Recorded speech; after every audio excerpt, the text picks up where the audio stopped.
ہماری عمر زیادہ ہو جاتی ہے اور اس کے ساتھ ساتھ ہم صفائی کا خاص خیال نہیں رکھتے، روزانہ بات نہیں کرتے، اپنے دانتوں کو صاف نہیں کرتے، اپنے جلد کو اچھی طرح صابن کے ساتھ روزانہ ڈیلی بیس پہ واش نہیں کرتے، تو اس صورت میں بھی خارش ہو سکتی ہے۔ اس کے علاوہ جوؤں کے باعث، جب سر میں جوئیں پڑ جائیں بالوں میں تو ان کے باعث بھی خارش ہو سکتی ہے۔ اس کے علاوہ جگر کے فیل ہونے سے یرقان وغیرہ کے عارضے سے بھی ہو جایا کرتی ہے، گردے فیل ہو جائیں تب بھی ہو جاتی ہے، تھائرائیڈ گلینڈز کی رطوبت کم یا زیادہ ہونے سے بھی یہ ہو جایا کرتی ہے، منشیات کے استعمال سے بھی یہ ہوتی ہے، یعنی نشہ آور چیزوں کے استعمال سے بھی جسم پر خارش ہوتی ہے۔ موسمی اثرات کی وجہ سے جب بہت زیادہ گرمی ہو یا بہت زیادہ ٹھنڈ ہو تو اس صورت میں بھی جو ہے وہ خارش ہو سکتی ہے۔ خون کی کمی یا کینسر کی وجہ سے بھی یہ خارش جسم پر نمودار ہو سکتی ہے۔ مختلف قسم کے صابن اور طرح کی کچھ جو دوائیں ہم جسم پر لگاتے ہیں، کچھ ٹیوبز لگاتے ہیں جو ایکسپائر ہو چکی ہوتی ہیں، یا اس کے علاوہ جو ہم کریمیں وغیرہ لگاتے ہیں جو ہماری باڈی جب ان کو ایکسیپٹ نہیں کرتی تو اس صورت میں جلد پر بگاڑ پیدا ہو جاتا ہے۔ ہائجینس بیماری کی وجہ سے، یعنی غدود کے کینسر کی وجہ سے بھی یہ ہو جاتی ہے۔ جلد کی اوپری تہہ کی سوزش کی وجہ سے بھی یہ ہو جاتی ہے۔ اس کے علاوہ اور بھی کئی وجوہات ہوتی ہیں، تو خاص طور پہ اس کے لیے، اس کی رکاوٹ کے لیے، ہمیں خارش کی رکاوٹ کے لیے ہم نے جب بھی کھانا کھانا ہے تو صاف ستھرا کھانا کھانا ہے اور دھو کے اور اچھی طرح پکا ہوا کھانا کھانا ہے، اور ہم نے اپنی جلد کو ہمیشہ سے صاف رکھنا ہے اور ہاتھ اچھی طرح دھونے ہیں، ناخن کاٹ کے رکھنے ہیں۔ یہ تمام وجوہات ہیں جن وجوہات کی بنا پر جب ہم ان کا کیئر نہیں کرتے، خیال نہیں رکھتے، تو پھر ہمارے جسم پر خارش ہوتی ہے۔ اب اگر تشخیص کے لیے بات کی جائے ایلوپیتھک میں، تو ایلوپیتھک میں اس کے لیے خون کا ESR HB وغیرہ کروایا جاتا ہے، red blood cells, white blood cells کی تعداد نوٹ کی جاتی ہے۔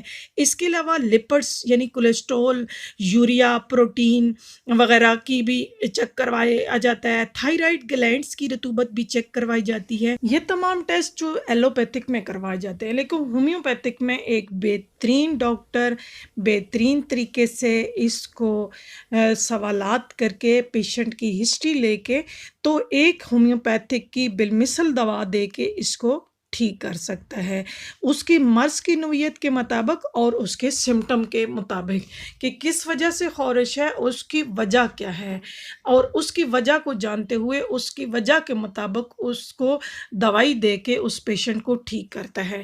تو اس کے لیے میں اب کچھ میڈیسن آپ کے سامنے بیان کرنے جا رہی ہوں۔ ان میڈیسن کا ایک تو سمٹم میں آپ کو بتاؤں گی کہ کیا کیا سمٹم ہے، کن سمٹم کی ساتھ جو ہے یہ میڈیسن جو ہے وہ کون سے سمٹم ہو تو یہ دینی ہے۔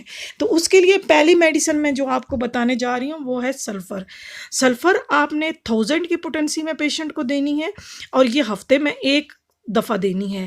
شدید خشک خارش ہو جس میں نہانے سے یا بستر کی گرمی سے خارش زیادہ ہوتی ہو، اور مریض جو ہے وہ اتنا زیادہ خارش کرتا ہو کہ اس کو خارش کرتے ہوئے سکون محسوس کرتا ہو، ایسے لگتا ہو کہ اب مزید خارش کرتا جائے اور خارش کرتے کرتے اپنی جلد کو زخمی کر دے اور وہاں سے خون نکل آئے، تو اس صورت میں آپ نے ہومیوپیتھک کی دوا سلفر 1000 کی پوٹنسی ہفتے میں ایک دفعہ پیشنٹ کو 5 قطرے زبان کے نیچے یا 1 چمچ نیم گرم پانی کے اندر ڈال کے دینی ہے۔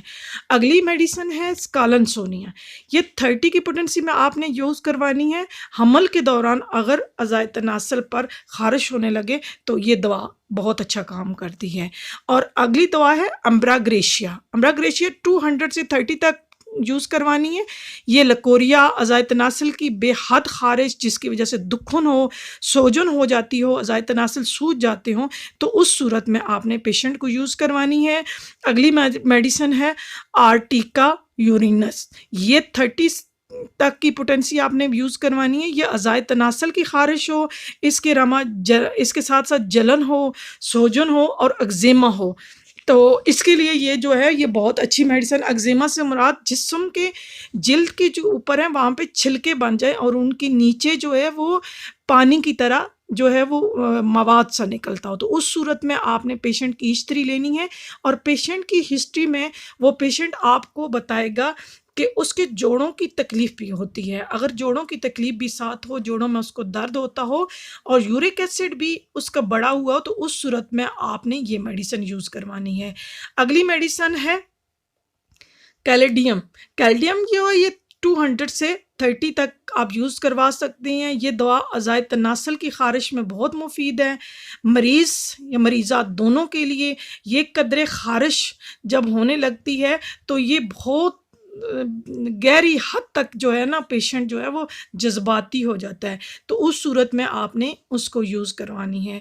اگلی دوا ہے سپیا۔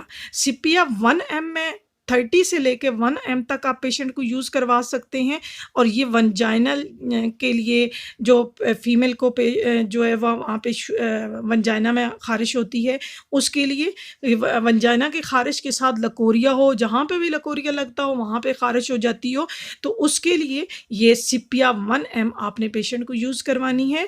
اور اس کے بعد اگلی میڈیسن ہے بوریکس۔